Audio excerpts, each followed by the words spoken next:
Assalamualaikum warahmatullahi wabarakatuh. Om Swastiastu, Namo Buddhaya, salam kebajikan. Halo semuanya, selamat datang di video kita kali ini.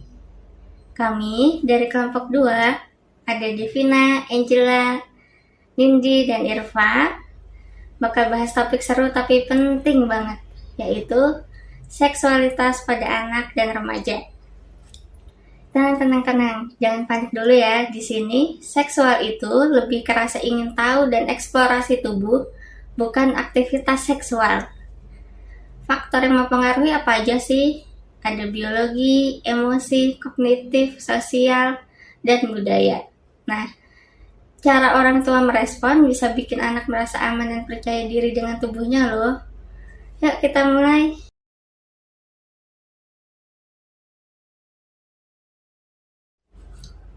Infancy and childhood. Sejak bayi, anak-anak belajar mengenali tubuh mereka. Eksplorasi tubuh itu normal, bagian dari perkembangan dan bukan penyimpangan. Tapi, hati-hati kalau ada paksaan, perbedaan usia yang jauh, meniru adegan dewasa, dan paparan pornografi. Infant sexuality. Bayi bisa mengalami ereksi atau pelumasan. Itu wajar kok. Menyentuh area tubuh sendiri, sensori, ditambah rasa ingin tahu, bukan seksual. Tujuannya, mengenali tubuh dan membangun body awareness. Childhood sexuality.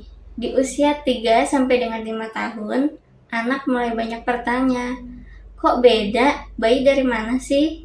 Mereka meniru hal-hal yang dilihat di sekitar. Nah, di usia 6 sampai dengan 10 tahun, mereka mulai paham privasi, batasan, dan malu. Lingkungan dan cara orang tua menanggapi sangat menentukan pandangan anak tentang tubuhnya. Childhood masturbation di usia 2,5 sampai dengan 6 tahun. Ini normal karena penasaran, nyaman, eksplorasi tubuh, atau menenangkan diri, bukan dorongan seksual seperti remaja atau dewasa. Cara meresponnya, yang pertama tetap tenang, yang kedua, katakan itu area pribadi hanya boleh dilakukan saat sendiri. Yang ketiga, jangan marah atau mempermalukan. Waspada kalau terlalu sering meniru adegan seksual atau muncul setelah paparan pornografi atau pelecehan. Childhood sex play 4 sampai dengan 7 tahun. Contoh sex play itu misalnya main dokter-dokteran, saling melihat tubuh, berperan sebagai ayah ibu, dan ada banyak lagi. Nah, ini normal kalau dilakukannya sukarela dengan teman sebaya dan sederhana dan berhenti jika diingatkan. Cara merespon arahkan dengan lembut, contohnya bagian tubuh tertentu itu pribadi ya. Nah, ini tidak normal kalau ada paksaan, perbedaan usia besar, atau meniru perilaku dewasa. Baik, selanjutnya tentang perubahan fisik pada remaja. Menurut Crocs dan Moore menjelaskan bahwa masa remaja ditandai oleh pubertas, yaitu proses biologis yang mempersiapkan tubuh untuk reproduksi. Pubertas dipicu oleh aktivitas hormon dari hipotalamus pituitari gonad. Masa remaja biasanya dimulai ketika tubuh memasuki pubertas, yaitu periode di mana terjadi lonjakan hormon seks yang memicu perubahan fisik dan kematangan seksual. Pubertas menandai transisi dari tubuh anak menuju tubuh dewasa yang secara biologis mampu bereproduksi. Perubahan fisik pada remaja, yang pertama ada perubahan fisik secara utama, yaitu pertumbuhan tinggi dan berat badan. Remaja mengalami percepatan pertumbuhan signifikan dalam beberapa tahun. Misalnya perempuan biasanya mulai lebih dulu daripada laki-laki, yaitu di usia 8-13 tahun. Laki-laki dimulai dari usia 10-14 tahun. Perubahan dalam proporsi tubuh, misalnya perubahan bentuk tubuh, distribusi lemak dan otot, dan struktur tubuh menuju bentuk dewasa. Kemudian ada aktivasi organ reproduksi dan kematangan alat reproduksi. Juga terdapat perkembangan karakteristik seksual sekunder, yaitu ciri fisik yang menandakan kematangan tetapi tidak langsung berkaitan dengan organ reproduksi. Lalu ada yang kedua, perubahan fisik pada remaja perempuan yang ditandai dengan pertumbuhan payudara sebagai sinyal awal pubertas, adanya perubahan bentuk tubuh, tumbuhnya rambut halus dan kemudian rambut yang lebih kasar di area ketiak dan sekitar kemaluan, dan munculnya menstruasi pertama sebagai tanda alat reproduksi sudah mulai berfungsi. Dan juga ada perubahan kulit karena perubahan hormon, kelenjar minyak, dan kulit rambut. Yang ketiga, ada perubahan fisik pada remaja laki-laki. Pada remaja laki-laki terjadi pembesaran organ reproduksi, tumbuhnya rambut pubis. Yang ketiga, perubahan suara. Yang keempat, peningkatan massa otot dan perubahan komposisi tubuh. Lalu ada loncatan pada tinggi dan berat badan. Ada perubahan kulit atau kelenjar minyak. Kemudian ada momen kematangan seksual, misalnya reproduksi sperma, kemampuan bereproduksi secara fisik. Kemudian ada perilaku seksual di masa remaja. Perilaku seksual remaja itu sangat bervariasi dan juga dipengaruhi oleh hormon, norma budaya, akses informasi, serta lingkungan sosial. Berikut beberapa perilaku seksual di masa remaja. Yang pertama, masturbation atau masturbasi, yaitu hampir seluruh remaja melakukan masturbasi pada titik tertentu. Ini dianggap perilaku sesuai norma dan sehat oleh Crookes dan Bohr. Pada laki-laki biasanya lebih sering, tetapi pada perempuan juga umum terjadi. Kenapa pada perempuan itu umum terjadi? Karena ada beberapa stigma sosial tentang lebih kuat pada remaja perempuan, sehingga angka pelaporannya lebih rendah dibanding angka pelaporan pada laki-laki. Untuk manfaatnya yaitu cara aman untuk mengeksplorasi tubuh, yang kedua meredakan stres, yang ketiga mengenali preferensi seksual. Lalu aktivitas perilaku seksual lainnya yaitu relationship dan partner sexual behavior. Remaja mulai membangun relasi romantis sebagai bagian dari perkembangan sosial. Contohnya itu berpasangan, misalnya berpegangan tangan, berpelukan, berciuman, kontak seksual tanpa penetrasi. Relasi romantis pada remaja merupakan bagian dari pembentukan identitas seksual, pemahaman tentang kedekatan emosional, belajar batasan dalam hubungan, dan dipengaruhi oleh faktor teman sebaya, media sosial, dan nilai keluarga, serta pendidikan seksual. Lalu ada sexual intercourse. Sebagai remaja melakukan hubungan seksual di masa remaja, tetapi usia, frekuensi, dan konteksnya bervariasi. Menurut Crookes dan Bohr menekankan bahwa pendidikan seksual komprehensif terbukti lebih efektif dalam mengurangi resiko faktor yang mempengaruhi keputusan berhubungan seksual, yaitu adanya rasa penasaran, tekanan teman sebaya, hubungan romantis yang stabil, dan juga pendidikan seksual komprehensif. Kemudian ada pembahasan tentang same-sex sexual experience, yaitu masa remaja adalah periode tumbuh kembang yang ditandai oleh rasa ingin tahu seksual yang tinggi, termasuk kemungkinan munculnya ketertarikan, fantasi, atau pengalaman seksual dengan sesama jenis. Pengalaman semacam ini tidak jarang terjadi dan merupakan bagian dari variasi normal perkembangan seksual. Namun, penting dipahami bahwa perilaku seksual sesama jenis tidak serta-merta menentukan orientasi seksual jangka panjang. Remaja dapat terlibat dalam pengalaman tersebut karena rasa penasaran, kedekatan emosional, dan teman sebaya, namun atau proses pencarian identitas tanpa mengidentifikasi diri sebagai gay, lesbian, atau biseksual. Kemudian untuk perbedaan antara perilaku dan identitas, salah satu poin pentingnya yaitu banyak remaja memiliki perilaku atau fantasi same-sex tetapi tidak mengidentifikasi sebagai LGBTQ. Ada juga identitas seksual seringkali berkembang bertahap dan bersifat fluid, yang mana bisa berubah seiring waktu. Kemudian remaja mungkin menggunakan label seperti questioning, biseksual, gay, lesbian, atau queer seiring proses eksplorasi diri. Untuk pembentukan identitas LGBT di masa remaja meliputi dinamika yaitu kesadaran awal tentang tarikan same-sex, eksperimen atau eksplorasi seksual, lalu ada mencoba memahami label identitas, menghadapi reaksi lingkungan, dan integrasi identitas ke dalam konsep diri. Proses ini non-linear, berbeda untuk setiap individu dan sering dipengaruhi oleh budaya serta norma sosial yang berlaku di masyarakat sekitar.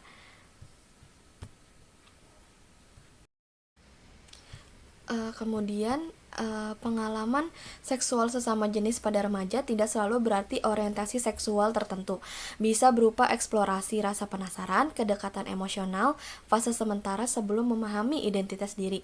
Pengalaman sesama jenis terjadi pada sebagian remaja, baik yang kemudian mengidentifikasi diri sebagai heteroseksual, biseksual, maupun gay atau lesbian. Jadi untuk same-sex sexual experience ini tidak menentukan apakah remaja itu sudah memiliki identitas seksual tertentu. Jadi untuk same-sex sexual experience ini tujuannya untuk mengeksplorasi identitas seksual remaja pada saat ini, sehingga nantinya ketika dewasa remaja mampu memutuskan sendiri identitas seksualnya. Terus terdapat perbedaan penting antara 4 aspek seksualitas, yaitu ada aspek perilaku seksual, ketertarikan, fantasi, dan identitas seksual. Untuk penjelasannya, untuk perilaku seksual itu apa yang seseorang lakukan secara nyata, yaitu tindakan atau aktivitas seksual yang benar-benar terjadi dalam kehidupan sehari-hari. Contohnya melakukan ciuman, masturbasi, hubungan seksual dengan lawan jenis, atau hubungan seksual dengan sesama jenis. Lalu ada ketertarikan seksual. Ketertarikan seksual itu kepada siapa seseorang merasa tertarik secara romantis atau erotis, tanpa harus mewujudkan dalam perilaku. Contohnya seseorang merasa tertarik secara seksual pada laki-laki saja, merasa tertarik pada perempuan saja, atau tertarik pada keduanya. Lalu, ada fantasi seksual, yaitu imajinasi atau pikiran erotis seseorang yang tidak selalu ingin diwujudkan dalam kenyataan. Contohnya itu membayangkan skenario romantis atau fantasi terhadap sesama jenis tetapi tidak memiliki ketertarikan atau perilaku nyata, atau fantasi yang bersifat eksploratif atau eksperimental.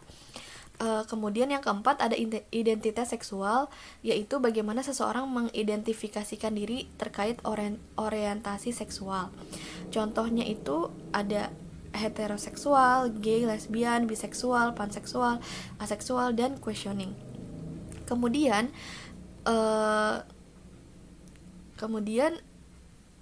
pada banyak remaja, keempat aspek ini tidak selalu selaras atau berkembang dalam waktu yang sama.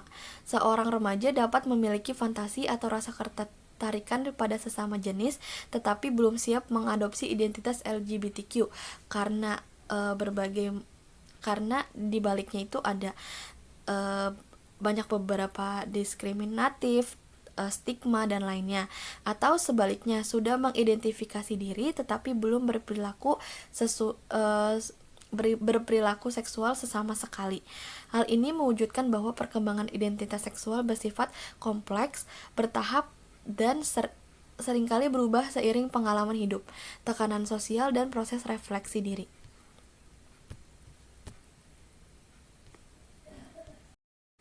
Lalu ada pembentukan identitas LGBTQ+. Perkembangan identitas LGBTQ+ pada remaja melibatkan beberapa tahap, yaitu dari kesadaran awal, lalu tahap ketertarikan sesama jenis, lalu kebingungan atau questioning, lalu ada eksplorasi label identitas, hingga integrasi identitas ke dalam konsep diri. Proses ini bersifat non-linear, dapat maju mundur antara penerimaan diri dan keraguan, sangat dipengaruhi oleh konteks sosial, lingkungan keluarga yang menerima, dan keberadaan teman sebaya yang suportif, serta sekolah yang inklusif terbukti mempercepat perkembangan identitas yang sehat dan mengurangi konflik internal. Lalu, pentingnya pendidikan seksual inklusif. Banyak kurikulum kesehatan reproduksi hanya berfokus pada hubungan heteroseksual saja, sehingga tidak memberikan informasi yang relevan bagi remaja LGBTQ. Kurangnya informasi membuat mereka lebih rentan mengalami perilaku beresiko, misalnya tidak mengetahui cara melakukan hubungan seksual dalam konteks sesama jenis. Oleh karena itu, bab ini menekan perlunya layanan kesehatan dan pendidikan seksual yang mencakup kebutuhan semua orientasi seksual. Identitas seksual itu berkembangnya secara bertahap. Yang pertama mulai dari kesadaran awal ketertarikan, lalu eksplorasi, lalu pelabelan diri, kemudian integrasi identitas. Pada konteks remaja, pembentukan identitas LGBTQ ini memiliki beberapa resiko, yang mana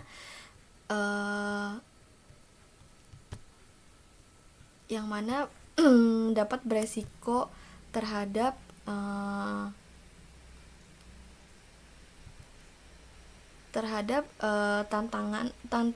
tantangan sosial, yaitu ada tekanan sosial dan stigma, kebingungan identitas, lalu ketakutan untuk mengungkapkan diri, dan potensi diskriminasi.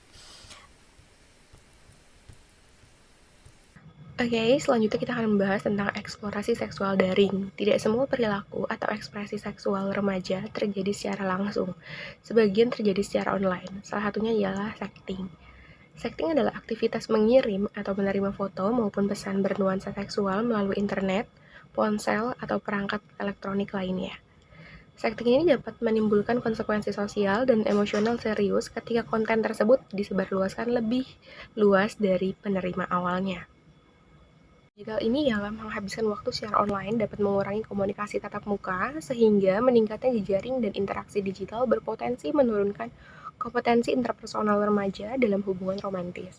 Remaja yang lebih sering berkomunikasi dengan pasangan melalui teknologi ditemukan memiliki kemampuan manajemen konflik yang lebih buruk dari waktu ke waktu, terutama pada anak laki-laki. Selain itu, remaja menghadapi resiko lain seperti cyberbullying, kekerasan dalam hubungan daring, cyber dating abuse, serta paparan konten online yang tidak pantas. Selanjutnya, kehamilan remaja. Amerika Serikat tetap memiliki tingkat kehamilan remaja tertinggi di antara negara industri barat. Pada 2016, terdapat sekitar 210.000 kelahiran dari remaja usia 15 sampai 19 tahun. Angka ini 9 kali lebih tinggi daripada beberapa negara maju lainnya, serta 2 hingga 4 kali lebih tinggi dibandingkan negara Eropa Barat. Terutama di kalangan remaja kulit hitam, Hispanik, dan penduduk asli Amerika yang masih mengalami angka kelahiran lebih tinggi dibandingkan kelompok lainnya. Temuan ini menimbulkan pertanyaan penting terkait akses remaja terhadap metode kontrasepsi yang efektif dan layanan aborsi di Amerika Serikat. Dari kehamilan remaja tersebut, terdapat konsekuensi yang dialaminya, yaitu kehamilan remaja yang tidak direncanakan membawa berbagai konsekuensi serius bagi kesehatan. Remaja hamil memiliki resiko komplikasi fisik yang lebih tinggi dibandingkan wanita usia 20-an, termasuk anemia, toksemia, hipertensi, pendarahan, keguguran, hingga kematian. Selain itu, tingkat kematian prenatal dan bayi pada remaja hamil juga tercatat lebih tinggi dibandingkan wanita hamil yang lebih dewasa. Remaja hamil memiliki resiko tinggi terhadap infeksi menular seksual atau IMS, terutama karena penggunaan kondom cenderung menurun setelah kehamilan terjadi. Dampak sosial dari kehamilan remaja. Kehamilan remaja yang tidak direncanakan dan keputusan untuk mempertahankan bayi sering berdampak negatif pada pendidikan serta kondisi ekonomi ibu remaja. Meskipun sekolah tidak menolak siswa hamil, tetapi banyak remaja putus sekolah dan tidak kembali. Dengan tanggung jawab pengasuhan dan pendidikan yang terbatas, ibu remaja cenderung bekerja di bawah standar atau menganggur. Dan kesulitan ini dapat menghambat kemandirian ekonomi ketika mereka memasuki usia dewasa. Dampaknya tidak hanya dirasakan oleh ibu, tetapi juga oleh anak. Anak dari ibu remaja memiliki resiko lebih tinggi mengalami masalah fisik, kognitif, dan emosional, serta menunjukkan kemampuan intelektual dan performa akademik yang lebih rendah dibandingkan anak dari ibu dewasa. Selain itu, mereka juga lebih mungkin mengalami kehamilan remaja sendiri, menunjukkan bahwa konsekuensi kehamilan remaja dapat berlanjut antar generasi. Penggunaan kontrasepsi. Di antara siswa sekolah menengah yang aktif secara seksual, 46% tidak menggunakan kondom pada hubungan seksual terakhir mereka, dan 14% tidak menggunakan metode pencegah kehamilan apapun. Penggunaan metode kontrasepsi hormonal, pil atau suntikan, dan alat kontrasepsi dalam rahim IUD yang sangat efektif mencegah kehamilan yang tidak diinginkan, tetap rendah di kalangan banyak remaja yang aktif secara seksual. Kesalahpahaman tentang resiko kesehatan yang mungkin terkait dengan beberapa metode kontrasepsi, seperti rasa takut terhadap pemakaian pemeriksaan panggul, rasa malu karena harus mencari dan atau membeli alat kontrasepsi, dan kekhawatiran tentang kerahasiaan mencegah banyak remaja untuk mendapatkan alat kontrasepsi tersebut.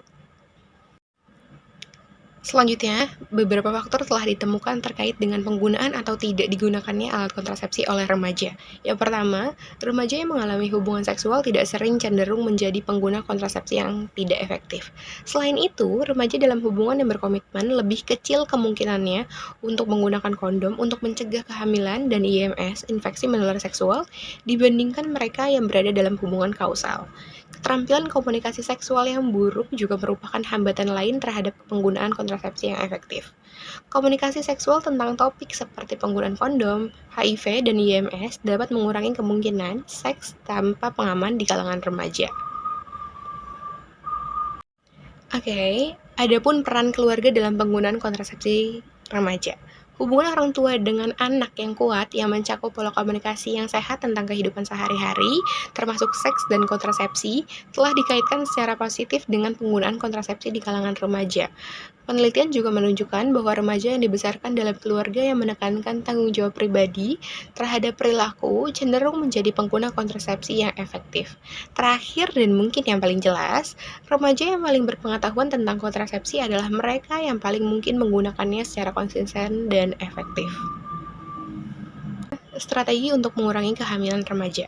Banyak otoritas dalam bidang seksualitas remaja sepakat bahwa upaya pendidikan yang bertujuan meningkatkan kesadaran remaja tentang kontrasepsi dan aspek-aspek seksualitas lainnya akan lebih efektif apabila seksualitas dipandang sebagai bagian positif dari kemanusiaan, bukan sebagian sesuatu yang salah atau memalukan. Seks dipahami sebagai sesuatu yang alami dan sehat, dan aktivitas seksual remaja diterima secara lebih luas.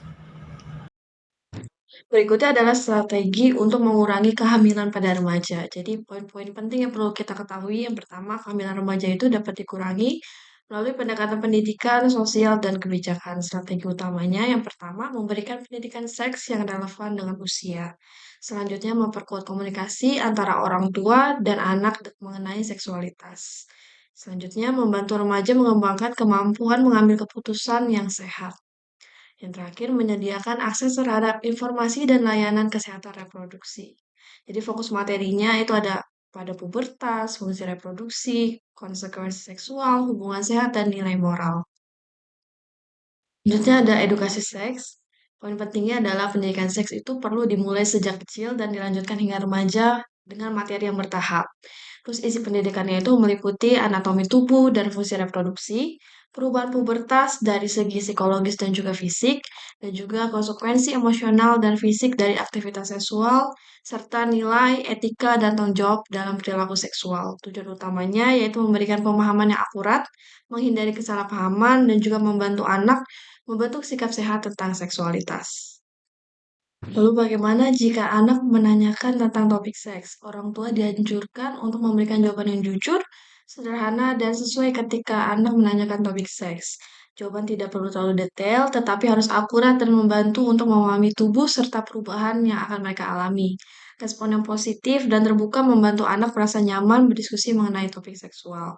Nah, sikap yang harus diambil oleh orang tua maupun guru ketika anak menanyakan tentang topik seks, yang pertama tidak usah menunjukkan rasa malu atau kaget, dan yang kedua bersikap terbuka agar anak merasa topik tersebut normal untuk dibahas.